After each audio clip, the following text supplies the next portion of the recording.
It was leading up to this. Why did it checkpoint me?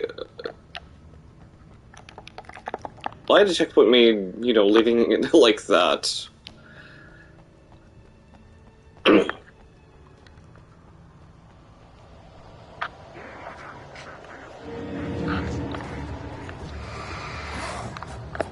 Oh my god, the sneaky motherfuckers that I don't even see because, like, you know.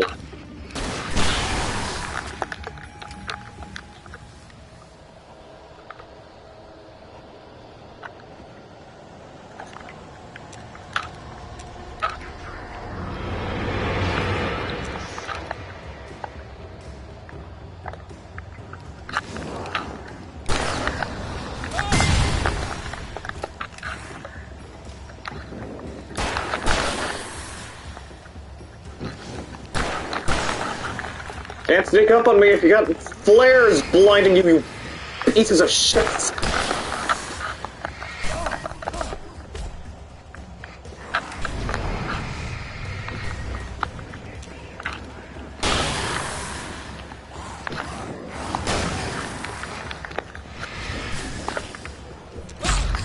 Oh my god. Go to hell.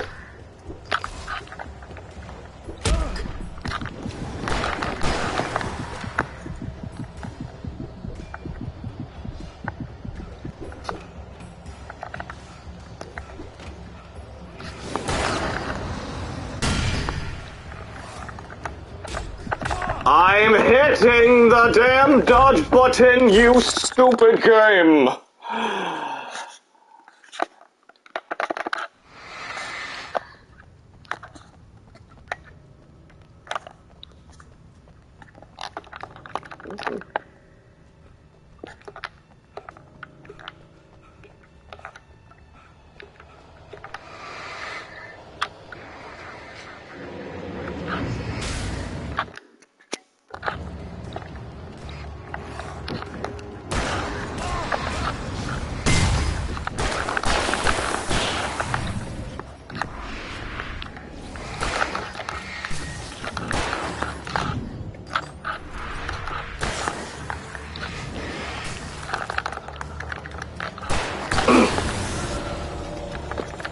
Just one moment.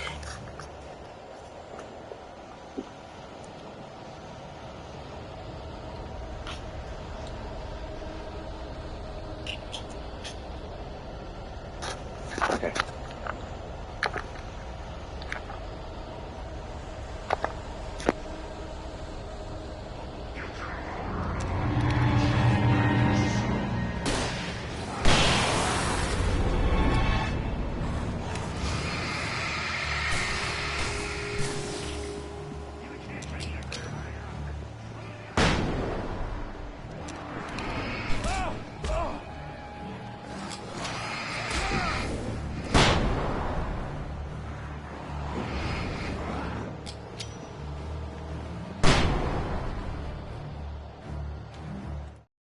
The bottom of Cauldron Lake was a graveyard of things the lake had claimed in one way or another over the decades.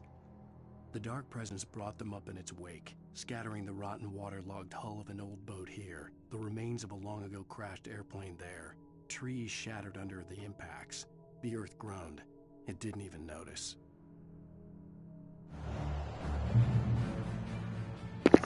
Suck a dick, you stupid Tegan, suck a dick! Ah! Ay. Now I remember.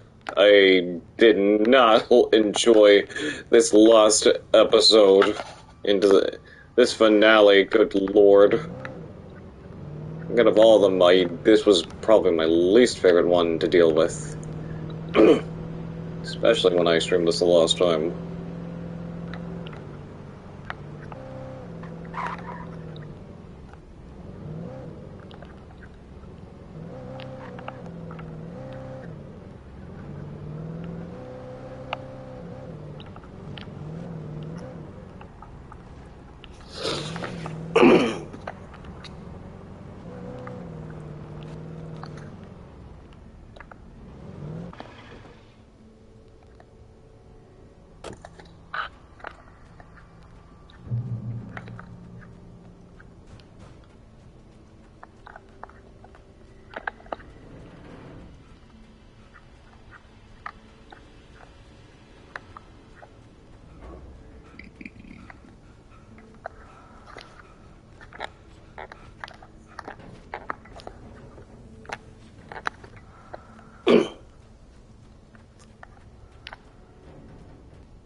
Oh my...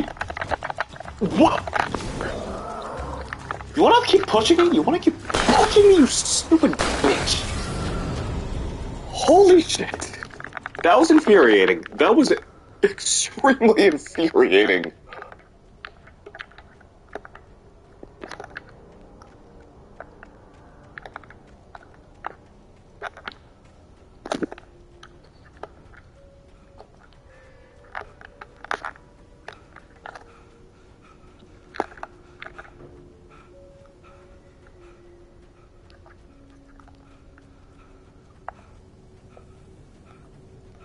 I had to get the gate open.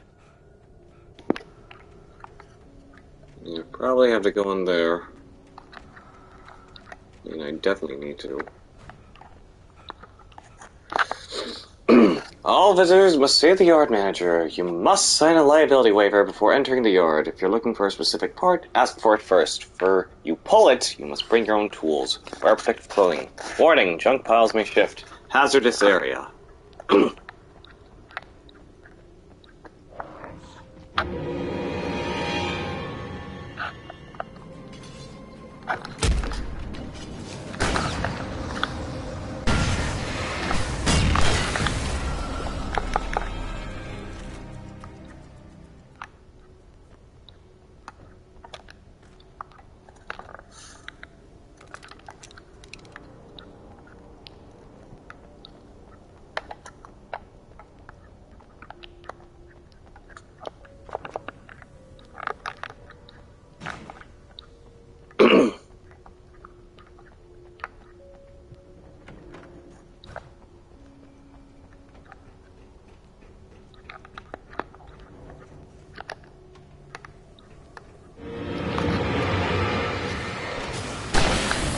Go away.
Zane cut its heart out, but it didn't die. The thing that wore Barbara's face kept crooning sweet nothings sugar-laced with poison. He put on the suit, untied the monster from the chair. The thing in his arms thrashed weakly, but he held fast. He stepped outside, off the pier, and into the dark water, a sinking pinprick of light descending toward a bottom that never came.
Dang it, where was the exit again? I saw it before and now I got totally lost.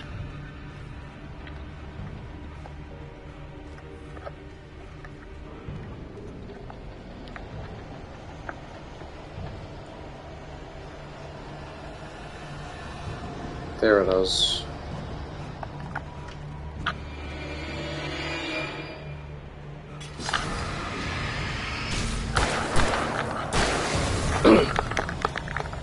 Let's hope there's another vehicle waiting for me right around here. I mean, behind it.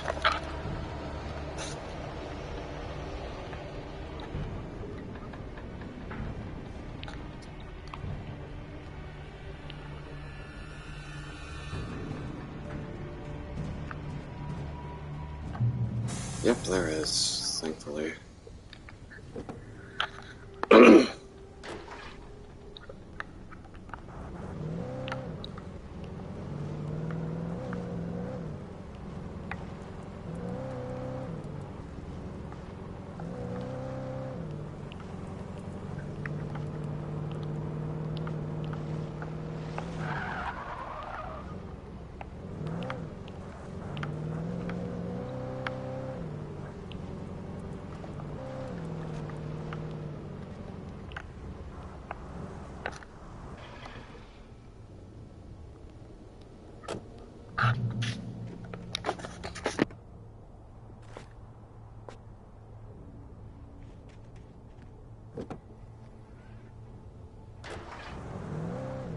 When I told Barry my plan back in the well-lit room, I'd acted as if I knew what I was doing.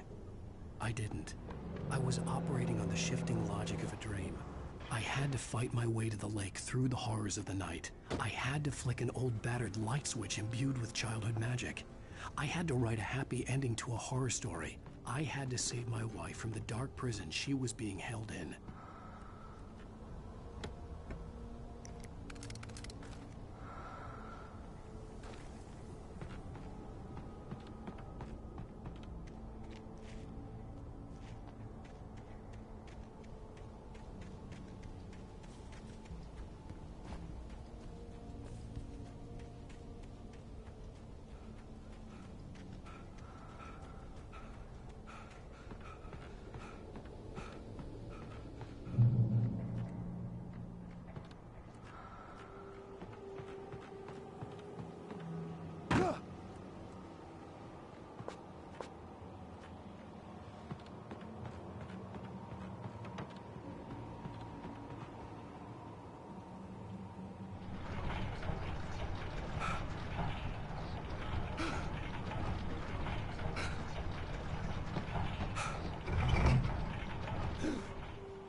So if I end up finding a heavy-duty flashlight around I will here... never give her to you.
I will never give her to you.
How is it that you motherfuckers are still alive? You got blasted by the stupid flare guns! Ugh. Now stay dead.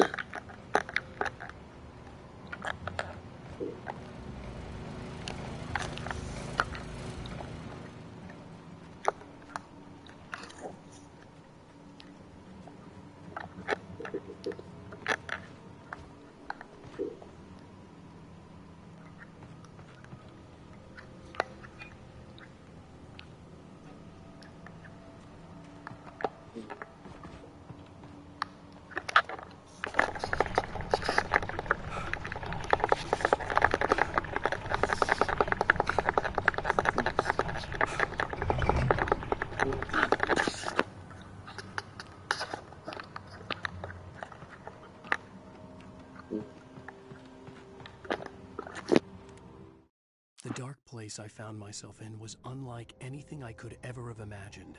It wasn't solid. It flowed. It was conceptual and subjective. For someone else, an artist in another field, it would have been very different. I could sense the story of the manuscript all around me, the words and ideas floating in the air, poised to become real.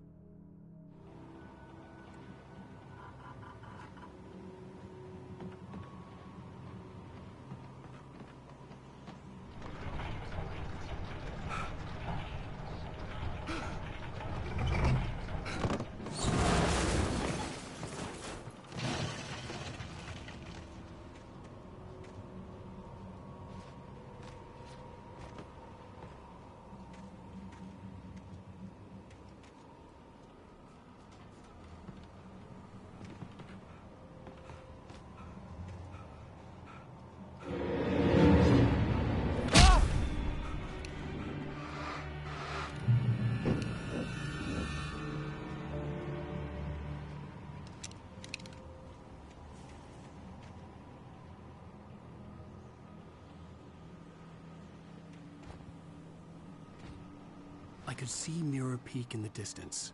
That's where Cauldron Lake was.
Did you dumb birds really just fly under here?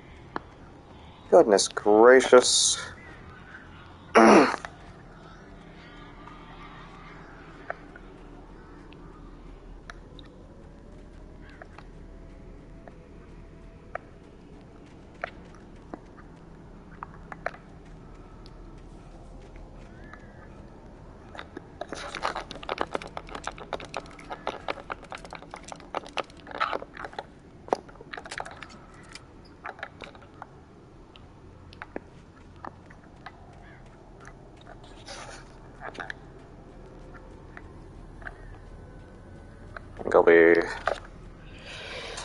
I don't think I know why I'm seeing an abundance of flare gun ammo. It's because I'm probably going to be needing it for this one part that I'm going to be coming across very soon.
Oh no, it's one of the speedy ones, isn't it? Yep, that sound indicates that, yeah, it's one of the speedy bastards. And they take a long time to...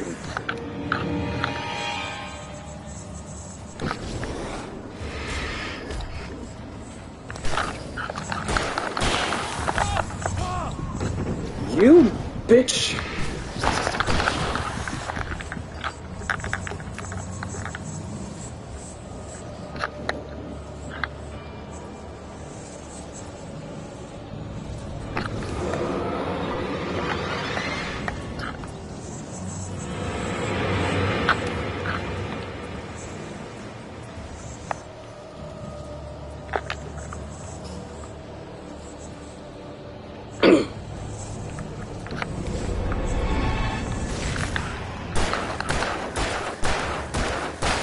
Up your ass!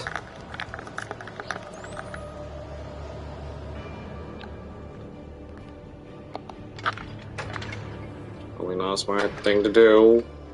Oh, there's a possible enemy still out there.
Now a boat, huh?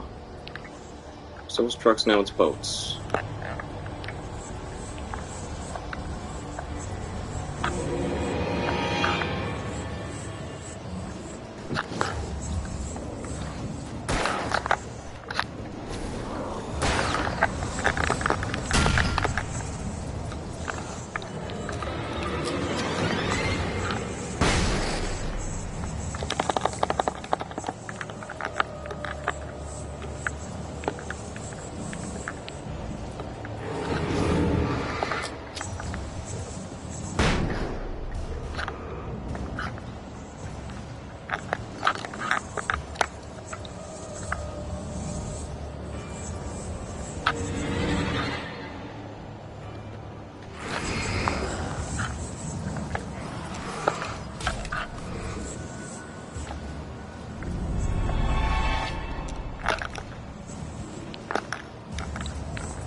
Thank God that was the last one.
God.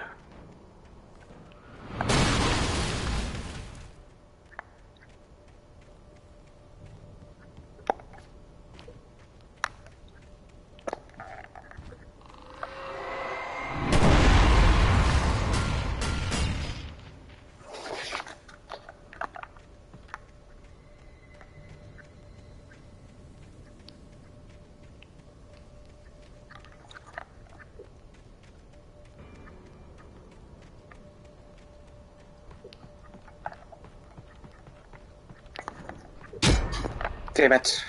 I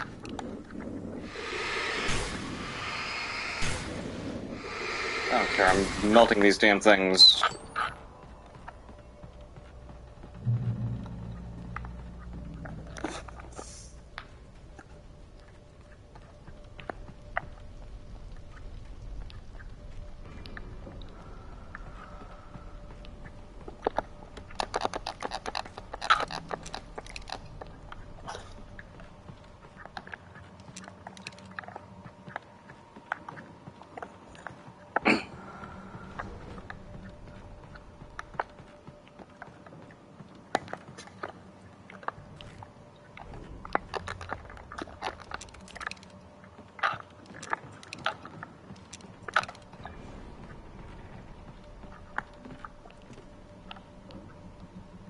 The darkness controls the taken. One of the same graffiti that we've been seeing for like the past couple episodes now.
No. Fucking hell. Yep, I just had to restart the check mode for that one. I was not gonna wait again.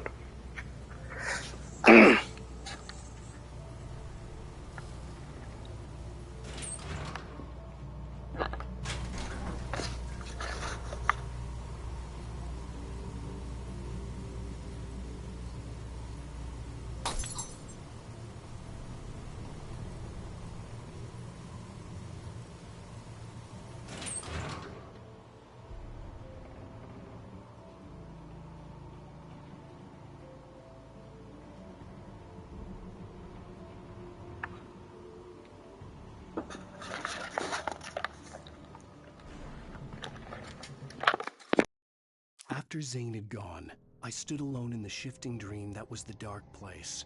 I had to find a way to the cabin. I'd written myself a way through this place in the manuscript. I followed the idea of a path. I'd written myself across the ocean that blocked my way, and with that, there was a bridge to the island beyond. The idea of the cabin flickered in the underwater darkness. I willed the cabin to be real, and it was.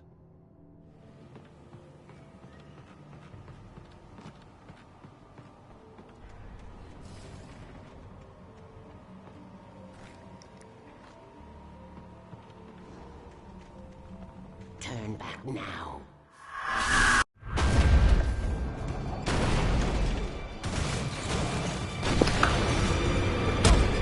Oh my gosh.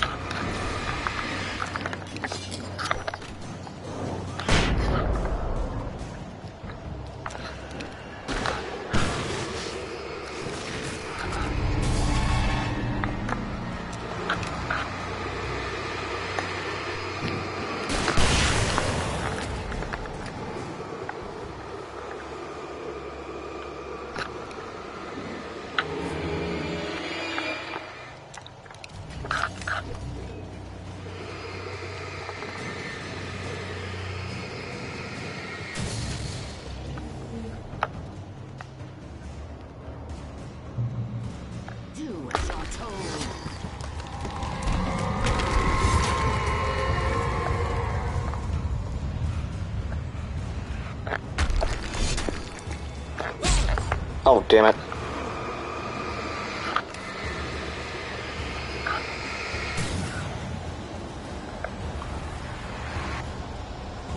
Yep, it's this part. Alice never loved you.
Okay, you didn't tell me I had to jump, you old hag.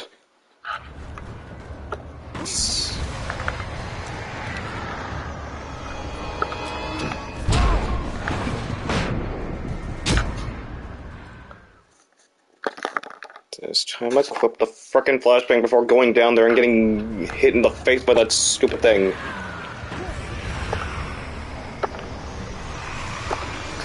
Hit the stupid frickin' button! I'm literally hitting the damn button to throw the stupid damn grenade.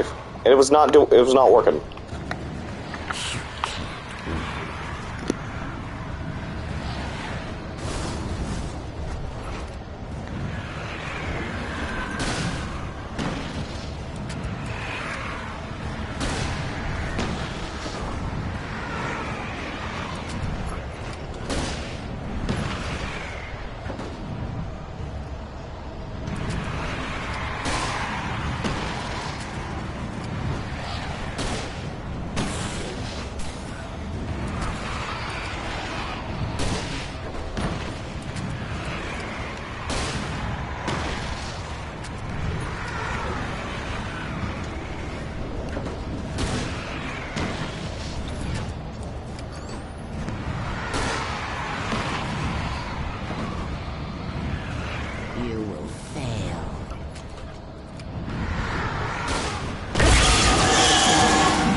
You're making this up.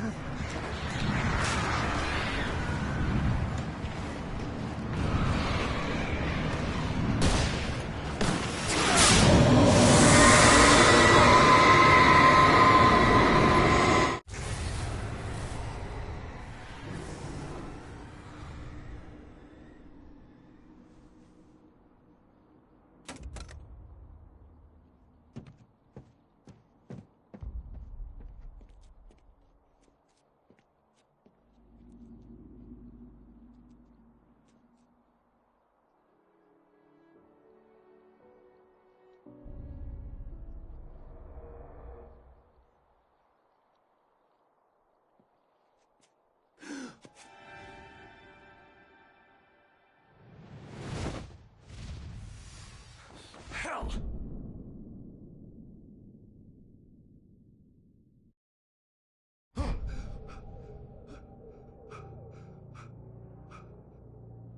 Shh, baby. You were having a bad dream. It was just another nightmare. No. Everything's fine. You're home. It wasn't a dream. Everything's fine. Turn the lights on. Turn the lights on! Shh, baby. The power's out. There's no light. Come back to bed and I'll make you forget all about your fear in the dark. My fear? It's your fear. Why aren't you afraid? You're not Alice. Turn the lights on now. Where's the clicker? What did you do with it? Alan, honey, you're still 1 foot in a dream. You're not making any sense. Come back to bed. Alan, you're scaring me now. Come back to bed. Have you taken your pills? Do you want me to call Dr. Hartman? I read your manuscript. It's brilliant.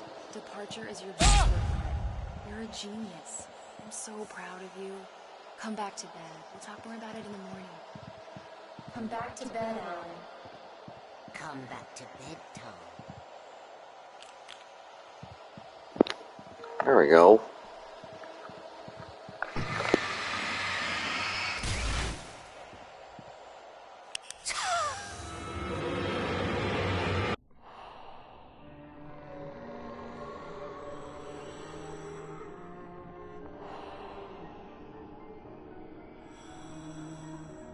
You must find your way to the cabin. It stands in your way. It won't let you pass. It has no heart. It's filled with darkness. You must fill its heart with light.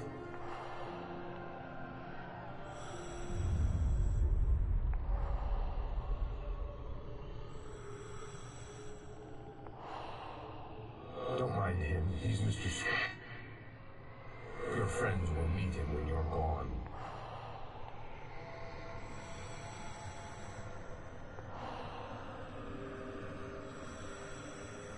Use the clicker.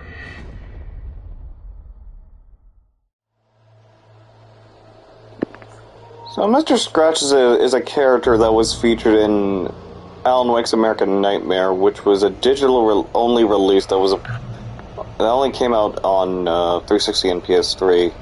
And it was more of a 1.5 than a true sequel.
You're my Bruce!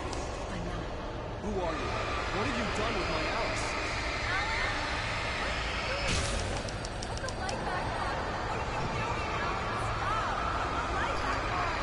It wasn't true. Nothing like that had ever happened. I went myself across the ocean.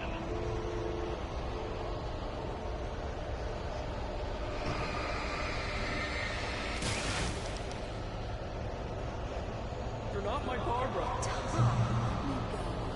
I promise to be good. Please, untie me, you naughty boy. I will help you reach your masterpiece. I will love you forever. No, you're not Barbara Jagger. I made a terrible mistake. I should have never written you back. You came back wrong.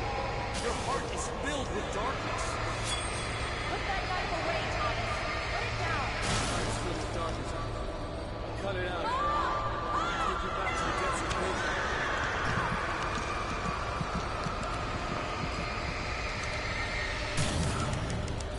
Filled with darkness.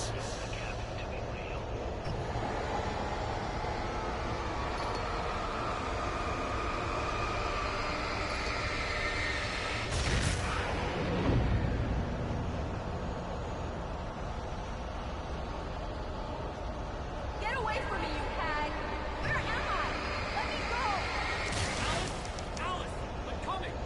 Your husband refused to do as he was told. All he had to do was write what I wanted him to write. Now it's too late. It's his fault.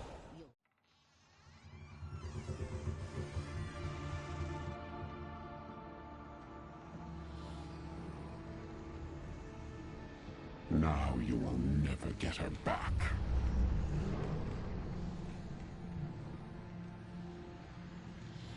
I am much older than you.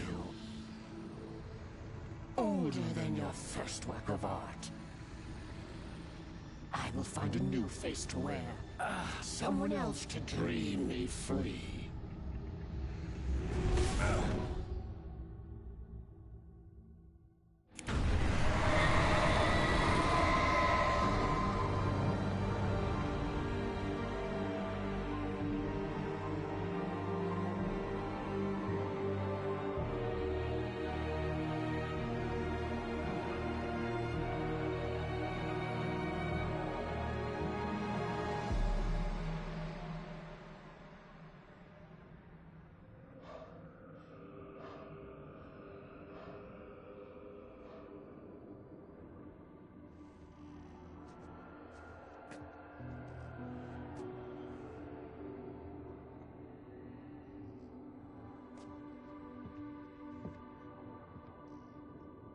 I could feel Alice's presence close by. I understood what I had to do now. I knew how to write the ending to Departure. There's light and there's darkness. Cause and effect. There's guilt and there's atonement. But the scales always need to balance. Everything has a price. That's where Zane had gone wrong. There's a long journey through the night back into the light. Alice? Alice?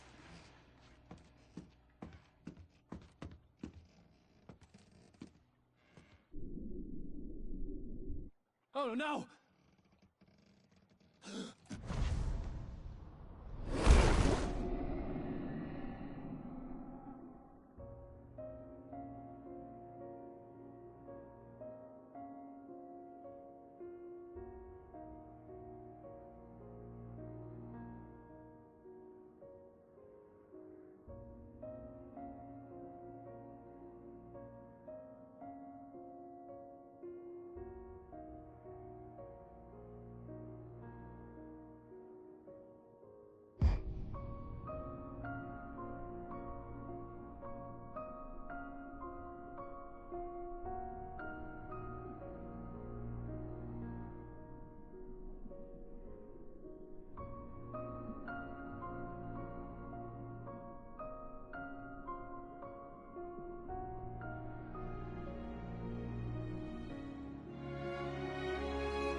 It's an ocean. Alan, wake up. And that was it. I'm skipping the cuts and the credits because there is more copyright stuff in there. But yeah, there we go. That's how it ends. That was Alan Wake for you. As much as I want to do the extra episodes, I'd rather not. And finishing the main game was the priority. Now I'm properly prepared for Alan Wake 2, which will be streamed next week. I plan to make that... It will be next week, but I'll also... I don't know when it will happen. Probably like... First stream of that week, maybe. I don't know. As for the extra episodes, it's basically just him trying to deal with being in the dark world. It's essentially freaking Kingdom Hearts 0.2, a fragmentary passage. But even this predates that entry in Kingdom Hearts. And by the end of the DLCs, it's Alan pretty much tries to write a sequel to Departure, which is called Return. And I don't know if that's going to factor into the sequel. I'll just have to see about it. But okay. With that, thank you for coming by, saying hi, and for all those that lurked. Tomorrow I'm gonna do another early stream of Tekken, and if I have enough time after finishing up any of like the single player stuff, I will try to attempt streaming Lost Judgment, maybe if we have enough time. But yeah, let's see who we can go raid.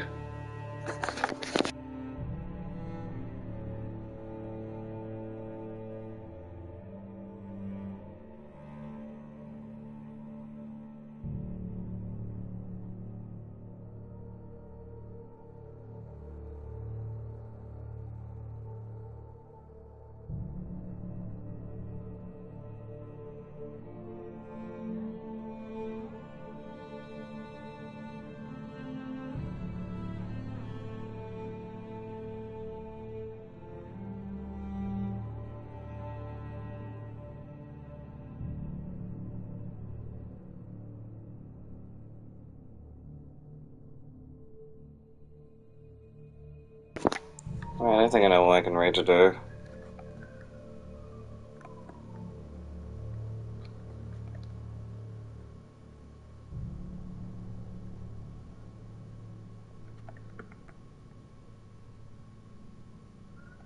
Okay. And also, since I now found out that there is a state of play happening this week, I don't know if that means I will stream that day. We'll see about it. Because I do want to keep on schedule with all the other games that I've been playing on stream. Anyways, take care guys. I will see you all on the next stream.